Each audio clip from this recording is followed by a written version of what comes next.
ഇന്ത്യയിലെ മുഖ്യധാര മാധ്യമങ്ങളെ സോഷ്യൽ മീഡിയ ഓൺലൈൻ മാധ്യമങ്ങളെ വിലക്കി വാങ്ങിച്ച് എങ്ങനെ പദ്ധതികൾ നടപ്പാക്കാം എന്നുള്ളത് നമ്മുടെ മുമ്പിൽ തെളിവ് സഹിതം കാണിച്ചു തന്നതാണ് ദേശീയ തലത്തിൽ ബിജെപി. അത് തന്നെ കഴിഞ്ഞ പ്രാവശ്യം കേരളത്തിലും പയറ്റുകയുണ്ടായി. ഈ ഒരു വിഷയത്തെക്കുറിച്ച് യാഥാർത്ഥ്യബോധത്തോടെ സഖാവ് MV ജയരാജൻ പ്രസംഗത്തിൽ പറയുമ്പോൾ പൊതുജനമധ്യത്തിൽ അതിനെയും തെറ്റിദ്ധരിപ്പിക്കുന്ന രീതിയിൽ അവതരിപ്പിക്കുകയാണ് നമ്മുടെ മാധ്യമങ്ങൾ. വ്യാപകമായി വന്നുകൊണ്ടിരിക്കുന്നതിന്റെ ദുരന്തം ഇക്കഴിഞ്ഞ തെരഞ്ഞെടുപ്പ് വേളയിൽ ഈ ഇടതുപക്ഷത്തിനെതിരായി ചിന്തിക്കാൻ ഇടയാക്കിയിട്ടുണ്ട്. കേരളത്തിൽ ഏറ്റവും കൂടുതൽ അധിക്ഷേപത്തിന് ഇരയായ ഒരാളല്ലേ ശൈല ടീച്ചർ?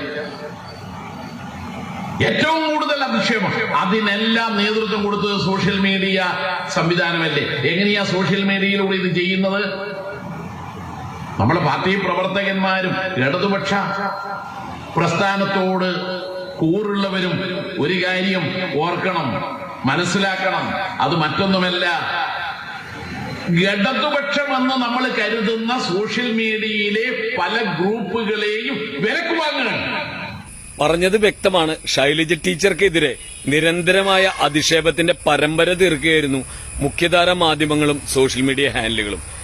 ഇടതുപക്ഷത്തിന്റെ എന്നല്ല, തൃശൂരിൽ തന്നെ നമുക്കറിയാം 500ഓളം സോഷ്യൽ മീഡിയ പേജുകളായിരുന്നു ഇവിടെ പ്രവർത്തിച്ചിരുന്നത്. അതിൽ സിനിമയുമായി ബന്ധപ്പെട്ട ഓൺലൈൻ ചാനലുകളെ പോലും അവർ വിലക്കെടുത്തിരുന്നു.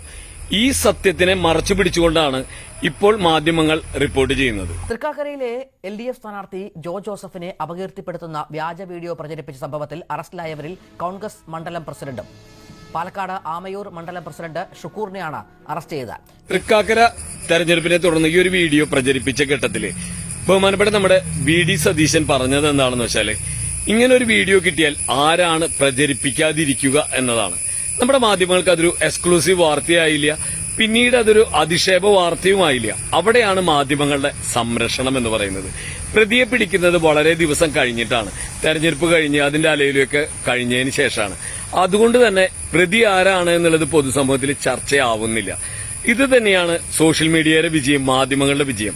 സഖാവ് MV ജയരാജൻ പറഞ്ഞതിലും മാധ്യമങ്ങളുടെ വാക്കുകൾ തെറ്റിദ്ധരിപ്പിക്കുന്നതാണ്. വീഡിയോ അടക്കം മാതൃഭൂമി റിപ്പോർട്ട് ചെയ്തുകൊണ്ട് നമുക്കത് കാണാൻ സാധിച്ചു. എല്ലാവർക്കും നന്ദി, നമസ്കാരം.